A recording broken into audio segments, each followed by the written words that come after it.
Welcome to citizens pulse. నేను మీ రాజేష్.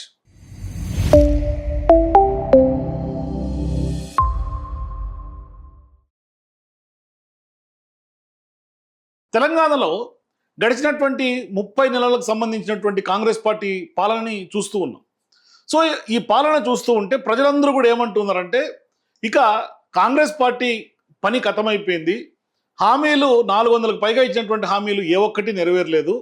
ఇక నిజంగా వాళ్ళు చెప్పినటువంటి మార్పు రాలేదు, మార్పు కావాలి అని బలంగా ప్రజలు కోరుకుంటున్నారు. మరోవైపు మళ్ళీ మీరే రావాలి అన్న నినాదం ప్రధానంగా ఇవాళ పెద్ద ఎత్తున తెలంగాణ ప్రజానీకం అంతా చెప్తున్నారు. అంటే గతంలో ఉన్నటువంటి బీఆర్ఎస్ పార్టీ నాయకత్వాన్ని ఇవాళ ప్రజలు మళ్ళీ కోరుకుంటూ ఉన్నారు. ఒకటి ఇక్కడ రెండు అంశాలు చాలా కీలకంగా మాట్లాడుకోవాలి. హామీలు ఇచ్చి ప్రజల్ని వంచినటువంటి నేపథ్యంలో కాంగ్రెస్ పార్టీ అది ప్రూవెన్ ఎగ్జాంపుల్గా ఇవాళ నిలబడుతోంది. ఇవాళ ఎస్ఆర్కి సంబంధించి పెద్ద ఎత్తున కేటీఆర్ గారు, హరీష్ రావు గారు, మరీ ముఖ్యంగా కేటీఆర్ గారు ఇవాళ ఇన్డెప్త్గా వాళ్ళకు సంబంధించినటువంటి క్యాడర్ తోటి, కార్యకర్తలతోటి బూత్ లెవెల్లో ఏ విధమైనటువంటి అలర్ట్గా ఉండాలి, బూత్లో ఏ విధంగా కష్టపడాలనే అంశం మీద చాలా విస్తృతంగా ప్రజలకు వెళ్తూ ఉన్నారు. వెళ్తున్నటువంటి క్రమంలో ఆయన మాట్లాడుతున్నటువంటి స్పీచ్లు చూస్తూ ఉంటే, ఆయన ప్రజల్లోకి వెళ్తూ ఉంటే, కొన్ని వీడియోస్ చూస్తూ ఉంటే, ఆయన మాట్లాడినటువంటి స్పీచ్లు వింటూ ఉంటే నిజంగా ఇవాళ ప్రజల్లో ఇంత భారీ స్థాయిలో మార్పు ఉందా అని ఒక రకంగా ఆశ్చర్యం వ్యక్తం చేయాల్సినటువంటి పరిస్థితి. ఇప్పటికే మనం మీడియాలో అనేకం చూస్తా ఉన్నాం. సోషల్ మీడియాలో ప్రజలు మాట్లాడుతూ రేవంత్ రెడ్డి గారిని తిట్లు దండకం ఏ విధంగా తిడుతున్నారో మనం స్వయంగా చూస్తూ ఉన్నాం. కాకపోతే ఇవాళ వాళ్ళు కేటీఆర్ గారు పబ్లిక్లోకి వెళ్తున్న సందర్భంగా కొంతమంది మహిళలు వచ్చి మాట్లాడుతూ ఉంటే, నేను కొన్ని వీడియోలు చూపిస్తాను మీకు. మహిళలు వచ్చి మాట్లాడుతుంటే మీరు ఏమి ఇచ్చినా ఇవ్వకున్నా మళ్ళీ మీరే రావాలి, మాకు కేసీఆర్ సారే కావాలి, మీరే రావాలి అని మాట్లాడుతున్నటువంటి వీడియోలు వింటుంటే నిజంగా తెలంగాణ పబ్లిక్ తోటి బీఆర్ఎస్ పార్టీ అగ్రనాయకత్వంగా ఉన్నటువంటి కేటీఆర్ గారైనా, కేసీఆర్ గారైనా, హరీష్ రావు గారైనా ఎంత ఎమోషనల్ అటాచ్మెంట్ ఉందో మనకు అర్థమవుతుంది. ఇవాళ హామీలు మీరు ఏమి ఇచ్చినా ఇవ్వకున్నా మాకు అవసరం లేదు, మీరే రావాలి మాకు అంటే తెలంగాణ అగ్రగామిగా నిలవాలన్నా, తెలంగాణ భవిష్యత్తులో ఎదగాలన్నా, అభివృద్ధిలో ముందుకు పోవాలన్నా, మా జీవితాలు బాగుపడాలన్నా మీరుంటేనే మాకు ఒక భరోసా అన్న ఒక నమ్మకం ఇవాళ ప్రజల్లో రీఎస్టాబ్లిష్ అయింది. ఎందుకంటే వాళ్ళు కంపేర్ చేసుకుంటున్నారు. గత 10 ఏళ్ళకి ఇప్పుడున్నటువంటి 2.5 సంవత్సరాలు 3 ఏళ్ల కాలానికి చూసుకుంటూ ఉంటే మేము ఎందుకు ఓటేసామా అని అనుకుంటున్నటువంటి రోజులే ఉన్న ఎక్కువ శాతం చాలా మంది చెప్తూ ఉన్నారు. ఇక ఇప్పటికే కేటీఆర్ గారు కూడా స్పష్టంగా చెప్తున్నారు స్పీచుల్లో. నిన్న మాట్లాడినటువంటి ఒక వైట్ బాగా వైరల్ అయింది. అర్జున్ రెడ్డి సినిమా అప్పట్లో వచ్చి ఉండే, కానీ అర్జున్ రెడ్డి సినిమా ఆనాడు బాగా హిట్ అయింది. కానీ ఇవాళ వచ్చినటువంటి రేవంత్ రెడ్డి సినిమా పూర్తిగా అట్రప్లాప్ అయింది, డిజాస్టర్ అని చెప్తూ ఉన్నాడు. నిజంగానే ఇవాళ కేటీఆర్ గారి స్టేట్మెంట్స్ మీకు కూడా ఒకసారి చూపిస్తా. కానీ ఇవాళ కేటీఆర్ గారి స్టేట్మెంట్స్ కంటే కూడా మనకే కనిపిస్తూ ఉంది రేవంత్ రెడ్డి గారి యొక్క డిజాస్టర్ పాలన.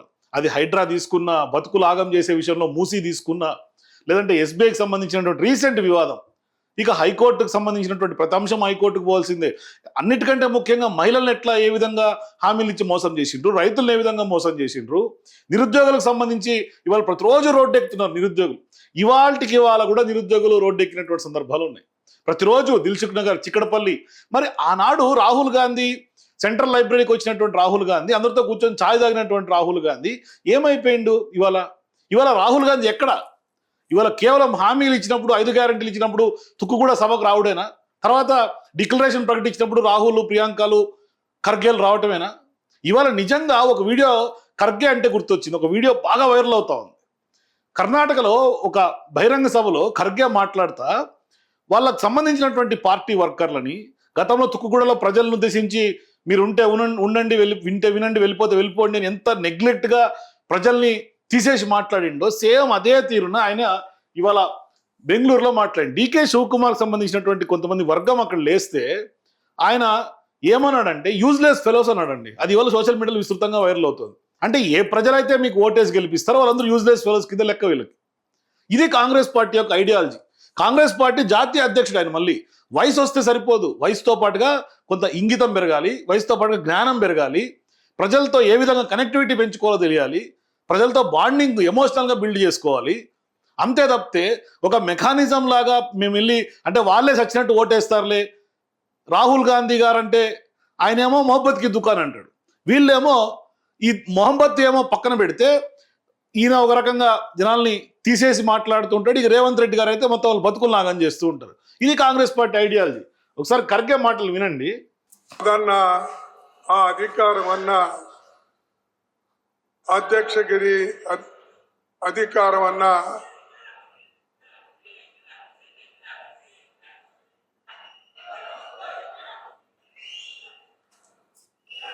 ಆಯ್ತಾ ಇದಿಷ್ಟು ಸುಮ್ಮನಾಗ್ರಿ ಇಲ್ಲೇ ಇದಿಷ್ಟು ಹಿಂಗ್ ಕೂಗಿದ್ರೆ ಇಡೀ ದೇಶ ನಿಮ್ ಕೈಯಾಗ ಬಂದಂಗ ಆಗ್ತದ యూజ్లెస్ ఫెలోస్. అంటే ఆ వయసులో ఆయనకు అంత ఫ్రస్ట్రేషన్ అవసరమా ఖర్గే గారికి? నిజంగా అంత పరిపక్వత చెందినటువంటి రాజకీయ నాయకుడు ఏ విధంగా ఉండాలి? క్యాడర్ కానీ పబ్లిక్ కానీ ఒక బహిరంగ మీటింగ్లో మీరు ఇంత స్థాయిలో మీ విచక్షణ కోల్పోయి యూజ్లెస్ ఫెలోస్ అని అక్కడ ఉన్నటువంటి జనాలను తిడితే, అది పార్టీ వర్కర్లైనా కార్యకర్తలైనా జనాలైనా ఎవరినైనా కానీ సరే, మీరు అత్యున్నతమైనటువంటి పొజిషన్లో ఉన్నారు. మీరు నిజంగా ఇవాళ ప్రజలకు గౌరవం ఇవ్వాలి.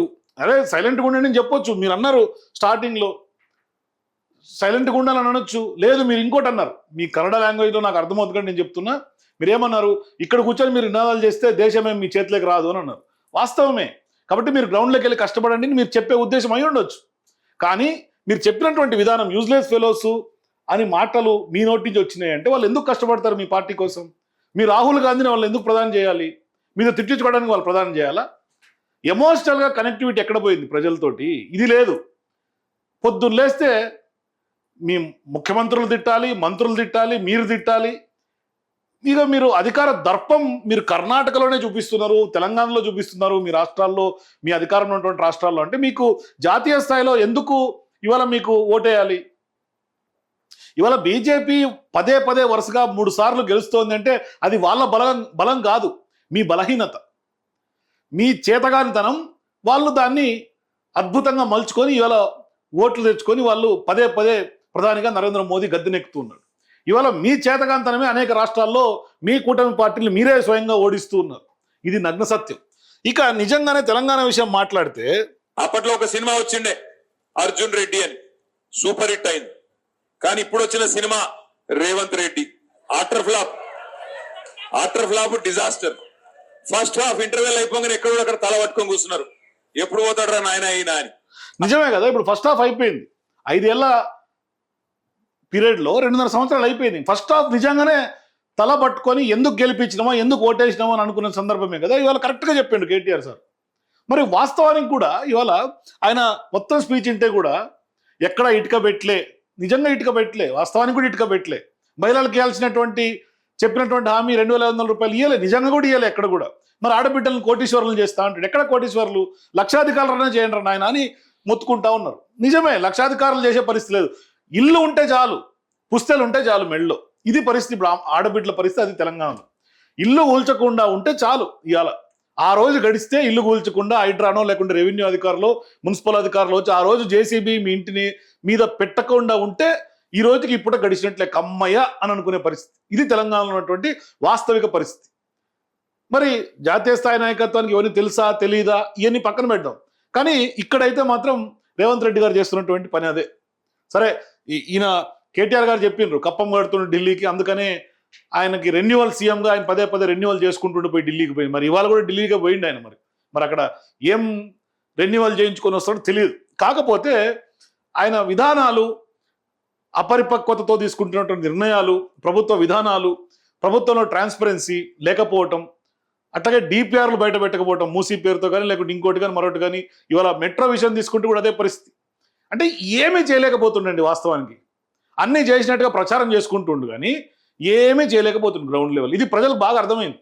అది మెట్రో తీసుకున్నా, మూసీ తీసుకున్నా, ఏది తీసుకున్నా, ఏది చేసినా చేయకుండా ఇల్లు కూలగొట్టాలి. అది ప్రధాన ఎజెండా. రేవంత్ రెడ్డి గారి ప్రభుత్వంలో ఎజెండా ఏంటంటే ఇల్లు కూలగొట్టాలి. ఇది కనిపిస్తుంది. అయితే ఇక చాలా విషయాలు ఉన్నాయి, మాట్లాడదాం. కాకపోతే ఎమోషనల్గా ఎట్లా కనెక్ట్ అయ్యిండ్రు బీఆర్ఎస్ పార్టీ నాయకులు. నిన్న 2 వీడియోలు సోషల్ మీడియాలో వైరల్ అవుతా ఉన్నాయి. సరే అది చూపిస్తాం మీకు. చెప్పినా కదా నేను ఇల్లు ఉంటే బస్తీలా నువ్వు రాకపోతే చూడు మళ్ళీ నా పేరు మార్చుకుంటా, కళ్ళు మూసుకొని రాను. నీ పేరు మార్చుకోకుండా నేను చూసుకుంటా. అది కేటీఆర్ గారు అంటూ మీ పేరు మార్చుకోకుండా నేను చూస్తా అంటే ఇక్కడ బస్తీలా ఉంటా, నేను కూరగాయలు అమ్ముకుంటా, మళ్ళీ మీరే రావాలి. ఇవాళ తెలంగాణ అంతా కూడా మళ్ళీ మీరే రావాలి అన్న నినాదం మొత్తం ఒక వైబ్ క్రియేట్ చేస్తుంది, ఒక పాజిటివ్ వైబ్ క్రియేట్ చేస్తుంది, ప్రజల్లో ఒక హోప్ కనిపిస్తుంది. ఒక లీడర్ ప్రజలతో అంత భారీ స్థాయిలో వెళ్ళి ప్రజల్లోకి వెళ్ళి వాళ్ళతో ఇంటరాక్ట్ అవుతూ ఉంటే ఇవాళ వాళ్ళు బయటకు వచ్చి మళ్ళీ మీరు రావాలని కోరుకుంటున్నటువంటి పరిస్థితి. ఇంకా కూడా ఉంది వాళ్ళ సంభాషణ చూడండి. నా పేరు ఓడే లక్ష్మి. నేను అందరికి మాట చెప్తే నువ్వు రావాలి నా బంగారం, నా తండ్రి, మా కొడుకు లక్కన మీరు. మీ డాడీ ఉంటేనే మేము మీ డాడీ తర్వాత నీ బంగారం, నువ్వు రావాలి డాడీ. అడవిలకు మీరు ఏమి ఎక్కున్నా పడి నువ్వు రావాలి. ఇది పెద్ద స్టేట్మెంట్. ఆడపిల్లలకి మీరు ఏమి ఎక్కున్నా పర్లే కానీ మీరే రావాలి, మీ డాడీ ఉంటేనే మేము ఉంటాం, మీరు బంగారం. అంటే ఎంత ఒక సొంతింట్లో అన్నలాగా, సొంతింట్లో తండ్రిలాగా, కొడుకులాగా, నిజంగా ఒక ఇంట్లో మనిషిలాగా వాళ్ళు బాండింగ్, ఎమోషన్ కనెక్ట్ చేసుకున్నారు కదా. సేమ్ ఇటువంటి నిన్న ఇంకొక వీడియో కూడా వైరల్ అవుతుంది.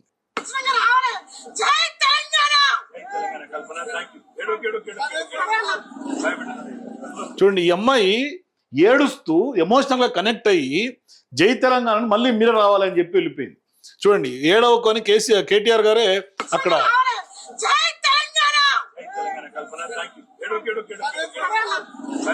నిజంగా ఒక భావోద్వేగ క్షణాలు కదా. అంటే ఎమోషనల్ గా ఎంత బాండింగ్, ఎంత అటాచ్మెంట్ గా పబ్లిక్ తో ఉన్నారో అర్థమవుతుంది ఇవాళ. మరి ఆ అటాచ్మెంట్ కాంగ్రెస్ పార్టీ నాయకులు ఎక్కడ పోయింది? ఎక్కడ కనపడదు. మీరు టార్చ్ లైట్ లేసి అంటే మీరు టార్చ్ లైట్ లేసి చూసినా కూడా ఎక్కడ కనపడదు ఎమోషనల్ బాండింగ్.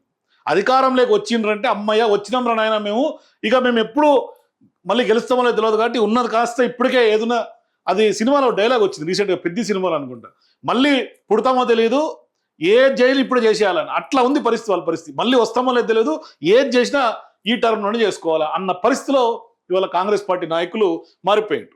ఇక నిన్న జేఈ టాపర్గా ఉన్నటువంటి వివిన్ మహేశ్వరిని కూడా కేటీఆర్ గారు కలిశారు. ఈ కుర్రాడు జేఈ టాపర్. సరే, ఈ కుర్రాడు విజువల్ కూడా బాగా వైరల్ అవుతుంది, ట్రోల్ చేస్తారు పెద్ద ఎత్తున. కాంగ్రెస్ పార్టీ అధికారిక సోషల్ మీడియాలో లేకుంటే కాంగ్రెస్ పార్టీ హ్యాండిల్స్లో కార్యకర్తలు, లీడర్లు అందరూ కూడా ఈ వీడియోని ట్రోల్ చేస్తున్నారు. కానీ వాళ్ళ ట్రోలింగ్ ఏమైనా చేసుకోండి, పక్కన పెడదాం. కానీ ఈ అబ్బాయి నిజంగా ఇవాళ చదువుకున్నటువంటి కుర్రాడు. సరే, అతను ఇంకా యంగ్స్టర్. చూడండి ఒకసారి, అతను యంగ్స్టర్ నిజంగా కూడా. ఇప్పుడు ఆయన యాటిట్యూడ్ అంటే వాళ్ళకి ఉండొచ్చు. కాకపోతే ఇక్కడ కేటీఆర్ గారి సింప్లిసిటీ చూడండి. కేటీఆర్ గారికి చూడండి, ఆ భుజాన చేసుకున్నాడు అతను. అంటే అతను ఎంత సింపుల్గా, ఎంత హంబుల్గా, ఎంత కైండ్ హార్టెడ్నెస్ కేటీఆర్ గారికి ఉందో అర్థమవుతుంది. అదే వేరే నాయకుడైతే ఆ విధంగా ఉంటుండేనా ఆ విధంగా?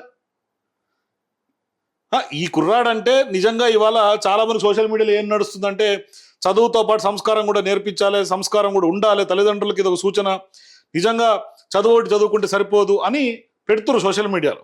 కానీ నిజంగా ఎంత కైండ్ హార్టెడ్, ఎంత హంబుల్గా ఉంటేనో, లేకుంటే ఎంత ఎమోషనల్గా కనెక్ట్ అయితేనో, ఎంత ప్యార్ ఉంటే, నిజమైనటువంటి మొహమ్మద్ కి దుకాన్ ఇక్కడ ఉంది. కాంగ్రెస్ పార్టీ వాళ్ళు చెప్పినటువంటి మొహబ్బత్ కి దుకాన్ వాళ్ళ దగ్గర లేదు. అది కేవలం దుష్మన్ కి దుకాన్ ఉంది వాళ్ళ దగ్గర. మొహబ్బత్ కి దుకాన్ ఇక్కడ కనిపిస్తోంది. కాబట్టి ఇవాళ నిజంగా ఎమోషనల్ బాండింగ్, ఎమోషనల్ కనెక్టివిటీ ఎవరి దగ్గర ఉంది అంటే కేటీఆర్ గారి దగ్గర. కాబట్టి ఖచ్చితంగా రేవంత్ రెడ్డి గారు కానీ, కాంగ్రెస్ పార్టీ కానీ తెలంగాణలో ఈ యొక్క 30 నెలల కాలంలో ఫస్ట్ హాఫ్ నిజంగానే ఫెయిల్యూర్గానే కనిపిస్తోంది. సీన్ రివర్స్ అయినటువంటి పరిస్థితి మనకి తేటతెల్లం చేస్తుంది. కాబట్టి మీరు కూడా మిత్రులారా, తెలంగాణలో ఏం జరుగుతోంది, కాంగ్రెస్ పార్టీ ఐడియాలజీ కానీ, కాంగ్రెస్ పార్టీ విధి విధానాలు, వాళ్ళ హామీల ఫెయిల్యూర్ విషయం తీసుకున్న తర్వాత గ్రౌండ్ ఎందుకు ఏ విధంగా మారుతోంది, మరి ఎందుకు ఇవాళ మళ్ళీ మీరే రావాలి అని కేటీఆర్ గారు ప్రజల్లోకి వెళ్తుంటే ప్రజలందరూ కూడా పెద్ద ఎత్తున ఒక్కసారిగా స్పందన చూస్తే మళ్ళీ మీరే రావాలి అని అంటున్నారో మీ అభిప్రాయాల కింద నాకు కామెంట్స్ చెప్పండి. For more videos please watch citizens pulse.